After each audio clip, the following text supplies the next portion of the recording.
Jay, obviously the scrum's out there. Can you just kind of address that and what happened and how you guys handled that? Well, it just, tempers flared. I don't know who started what. We tried as a staff, and both Coach O'Brien and myself tried to make it clear, that wasn't acceptable behavior. And unfortunately, it wasn't two people. It was a group of men that was escalated very quickly. And for whatever reason, it escalated into a nasty brawl. So we separated the teams and just finished practice on our own. At what point did you guys decide that? Did you and Bill talk? How did you decide to just separate and go? Yeah, initially we had a couple on our field, on the offensive field, and I was going to just cut that period out and have everybody go to the side, let everybody cool down, and then finish practice. But then the other one broke out on the other field, and it wasn't worth it. Injuries take place, and obviously wasn't a good situation. But we missed an opportunity to get better today against a good team, and we a lot to be written about that. What happened today, but really we had two excellent days against them, and I appreciate them coming in this unfortunate happening. Are you disappointed to lose? I mean, do you feel like you lost a day here today with all that stuff? Yeah, I do. The other side, we have quite a few guys down and some guys taking a rest day today. We're a little bit banged up, and we need this day off tomorrow for our players to recover. But I do wish we had that practice. We had some red zone, some 2-minute, some great situational work we were going to do today. Unfortunately, we didn't get it done.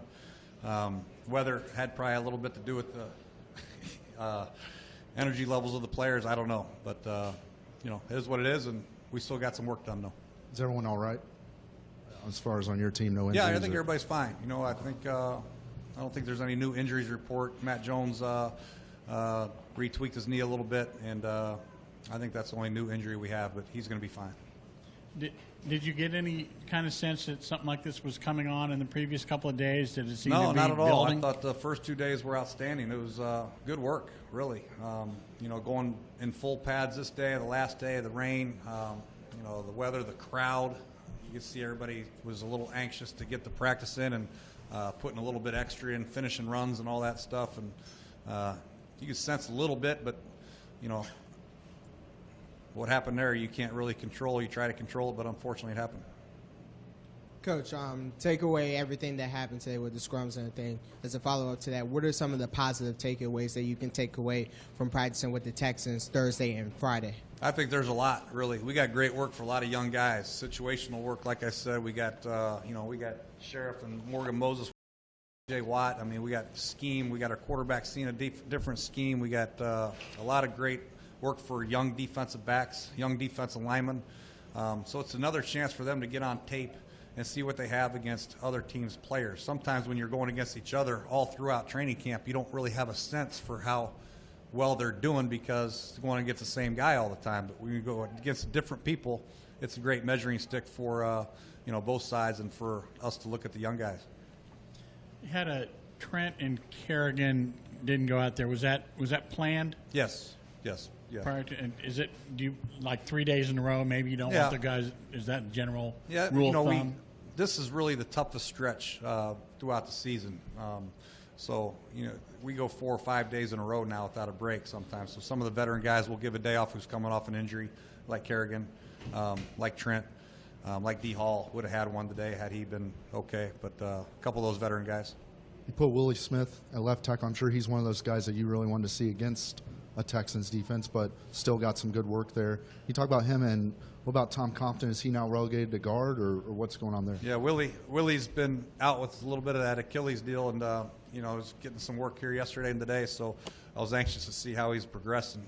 But I don't have a lot to go on, with shoulder pads on, so he's gonna get a lot of great work, obviously in the Cleveland game and the preseason games and moving forward. Tom is, Tom's a valuable player for this football team because he can play left tackle, left guard, right guard. He probably could play center. So he's still in here competing his butt off and not giving up by any means the starting job, but he's going to come out and knowing that you have a guy that can play 4 positions effectively is very, very important for this team. Jay, do you rethink doing these joint type things because of incidents like this, or do the benefits outweigh? No, I think the only thing I'll rethink is going 3 straight days in pads. I think I think against New England last year we were probably 2 days, and then we went in shorts the day before a game. I think 3 days in a row is probably too much. These guys are getting a little. This third day, if they're in shorts, there's no way they can really fight because there's no contact, you know. But we thought it was important to get the work in for a lot of our young guys. And our preseason game's not till Thursday, so we had time to do this. So that'd be the only thing I rethink. But I think these are very, very valuable. And like I said, I appreciate Coach O'Brien coming here and the Houston Texans. And, you know, I know they're sick about what happened today as we are, but it happened, and we just got to move on. Thanks, Coach. All right.